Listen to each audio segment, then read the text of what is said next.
वहां तो कोई ध्यान भी नहीं देता, उनको कोई बेचारों को सर्टिफिकेट भी नहीं मिलता जिसमें स्पष्ट हो कि कॉज ऑफ डेथ क्या था।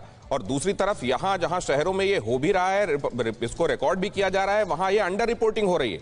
मतलब ये कि जो ये चिंता है ये बहुत बड़े रूप में है, बजाय उसके जो हमको फिगर्स में रिफ्लेक्ट कर रही है। जी दिनेश जी, इसको मैं ऐसा कहूं कि टिप ऑफ आइसबर्ग हम देख रहे हैं, मेन आइसबर्ग पानी के अंदर है। एग्जैक्टली यही है, इसका मतलब समझिए। पहले दो टेक्निकल इशू समझिए। सेकेंड वीक जो अभी हमारे यहाँ है यूके यूएस में चला गया, 120 डेज का था, और ये हमारे यहाँ 120 डेज महाराष्ट्र पहले पहुंच रहा था, पहुंच गया, अब दिल्ली पहुंचने वाला है, 2-3 दिन में पहुंच जाएगा 120। तो नेचुरली भी इस पीक को डाउन होना था, नंबर 1। नंबर 2, जो आपने बताया डेथ जो आज हो रही है, इसका संक्रमण 15 दिन पहले हुआ, जो आज डेथ हुई। आज जो आप रिपोर्टिंग कर रहे हैं उसका 15 दिन बाद रिजल्ट दिखेगा, 15 दिन का ये तो इंटरनेशनल फॉर्मूला हिंदुस्तान में भी चल रहा है। सबसे इंपॉर्टेंट बात, इस बार डबल म्यूटेंट जो वायरस था उसको स्टेल्थी वायरस कहा गया था। आरटी-पीसीआर निगेटिव, लेकिन इंसान को कोरोना पॉजिटिव है। मतलब इसको निगेटिव में उन्होंने काउंट किया, लेकिन इंसान को pulmonary Covid pneumonia कोरैड 5 CT scan में दिख रहा है, या जीआई सिम्टम्स मतलब डायरिया वोमिटिंग कारण उसकी डेथ हुई, उसको कोविड डेथ में काउंट नहीं कर रहे क्योंकि आरटी-पीसीआर निगेटिव है, जो कि कहना बिल्कुल गलत है। तीसरी बात, covid death means death directly related to covid एक है, दूसरा कोविड कॉन्सिक्वेंशियल डेथ, कोविड की वजह से जो तकलीफ हुई उसके कारण डेथ हुई।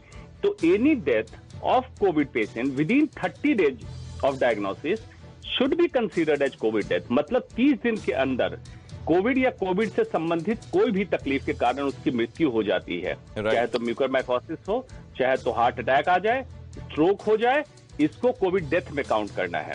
एक हुआ। दूसरा, जब अभी दबाव ज्यादा पड़ा तो राज्यों में कंपटीशन होने लगा, कौन अपने संक्रमण के दर को कम दिखाए, तो टेस्ट कम कर दी गई। और हम लोग ग्राउंड रियलिटी के डॉक्टर हैं जो जमीनी हकीकत जानते हैं, लेबोरेटरी बंद कर दिए गए थे बहुत सारे, और टेस्ट आसानी से नहीं हो रहा था, तो टेस्ट को कम कर दिया गया। और सबसे खास इंटरेस्टिंग, आप आंकड़ों को जब देखेंगे तो हर दिन 2000 कम हो रहा है। तो कोरोना को मैथमेटिक्स नहीं पता है, वो 2000 ही क्यों कम होगा, किसी ने 1900 हो सकता था, किसी ने 2100 हो सकता था, कैलकुलेटेड 2000 के फिगर चल रहे थे। मतलब man made reduction in corona infection था। तो ये हुआ। अब दिक्कत है मेडिकल साइंस में ट्रांसपेरेंसी नहीं रखते, किस लिए ये सब नाटक करते मुझे समझ नहीं आता है। डॉक्टरों को इतनी दिक्कत होती है कि क्या हम लोग ओपिनियन ने, जब डाटा ही फर्ज किया जा रहा है, और किस लिए किया जा रहा है मुझे नहीं मालूम है, इससे क्या पॉलिटिकल माइलेज मिलेगा ये भी मुझे नहीं मालूम है। कोई थोड़ी कह रहा है सरकार ने कोरोना फैलाया है। तो ये दो तरह की चिंताएं हैं डॉक्टर साहब। एक तो ये कि आज भी हमको संक्रमण के हिसाब से उसको रिस्पॉन्ड करता हुआ मौत का आंकड़ा नीचे आता हुआ दिखाई देता तो हम राहत की सांस लेते, ना तो वो हो रहा है। और ये वो आंकड़ा है जो अंडर रिपोर्टिंग के बाद है, जो आप कह रहे हैं टिप ऑफ द आइसबर्ग है। मतलब ये चिंता बहुत बड़ी हो जाती है। और दूसरे आंकड़े पता नहीं चलने से ये ठीक है कि आप ये कह सकते हैं कि देखिए हम कामयाब हुए इन्फेक्शन को कम करने में, लेकिन असलियत ये है कि आप वैज्ञानिकों को एक समझ बनाने में भी मदद नहीं करते कि वो इस वायरस से लड़ने में अपनी एक समझ बना पाए और आने वाले दिनों के लिए कोई रणनीति चाहिए था। हम इस बीमारी से हमेशा पिछड़ रहे हैं और उसी के नाते त्राहिमाम मचा हुआ है, ये मैं कहना चाहती हूँ पूरी जिम्मेदारी के साथ। और ये भी सच है, इस बीमारी में सबसे ज्यादा बड़ा सुरक्षा कवच वैक्सीनेशन हो सकता था, और हमारे यहाँ वैक्सीनेशन में लगातार गिरावट हुई है क्योंकि वैक्सीन की अवेलेबिलिटी नहीं है, किल्लत है। अब ये जो दो बातें हैं, खास तौर से क्योंकि फिर से मैं उस बात को कह रहा हूं, सियासत हमारी जिंदगी को 360 डिग्री प्रभावित करती है। हम ये नहीं कह सकते कि ये मुद्दा सियासत का है, ये सिर्फ सियासत वाले जाने। इसलिए डॉक्टर अंशुमान, मैं एक बात आपसे समझने के लिए आना चाह रहा हूं।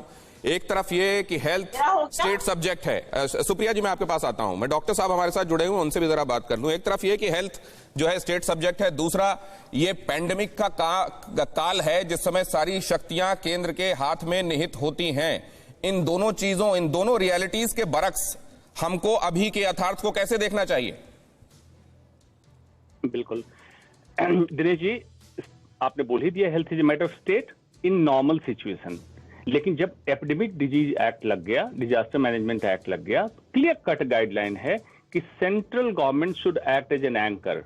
मतलब धुरी का काम उनको करना है और स्टेट को एग्जीक्यूशन में छोड़ें कि ये नीति निर्धारण हुआ है, ये सुविधा मुहैया कराई जा रही है, आप इसको अपने राज्य में उपलब्ध कराइए और राज्य उनको फीडबैक दे। तो इसमें आज वैक्सीनेशन में जितनी तकलीफें हुई है वो बहुत बड़ा एक डरावना होगा। आप इसको आर्काइव में डाल दीजिएगा जो मैं आगे बोलने जा रहा हूं। जितना वैक्सीनेशन प्रोसेस को आप डिले कर रहे हैं, वायरस को उतना बैडली म्यूटेट होने का चांस दे रहे हैं, क्योंकि कुछ परसेंट वैक्सीनेटेड लोग, कुछ अनवैक्सीनेटेड लोग, वायरस इतना बैडली म्यूटेट करेगा, इम्यून एस्केप मैकेनिज्म डेवलप करेगा और ये वैक्सीनेशन नाकारगर हो जाएगी। 16 जनवरी से वैक्सीनेशन स्टार्ट हुआ था। सुप्रिया जी को मैं व्यक्तिगत तौर पे नहीं जानता हूं, लेकिन इनकी ये बात बहुत ही साइंटिफिक बात थी कि वैक्सीनेशन प्रोसेस को हम 42 लाख तक ले गए थे एक दिन में।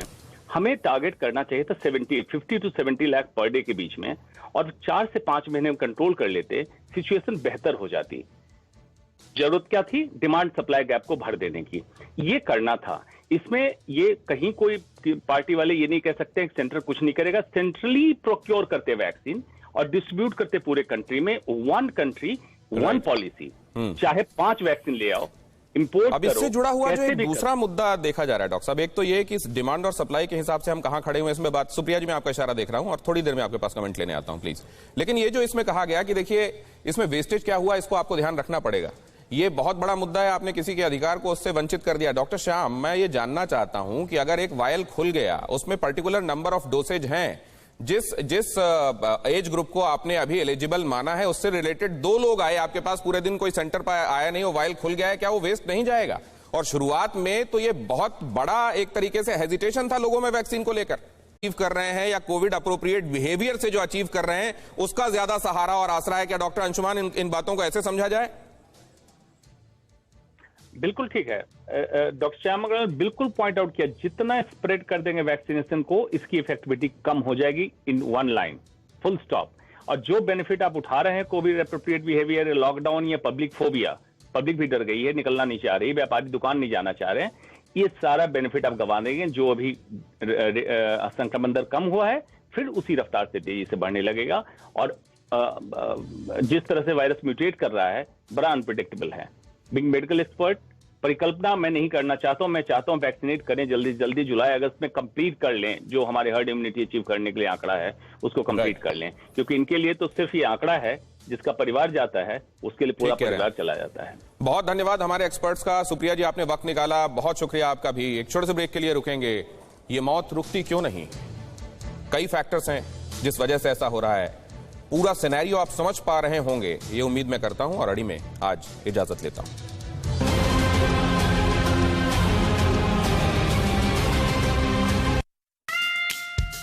जरा मुस्कुरा दे, हे हे हे, ऐसे तुझी एक चम्मच अमूल की, दिमाग फिट और सेहत भी, ऐसे तुझी एक चम्मच अमूल की, जस्ट एक चम्मच अमूल की। बेटा। हाँ पापा। Are you sure? ये देखिए,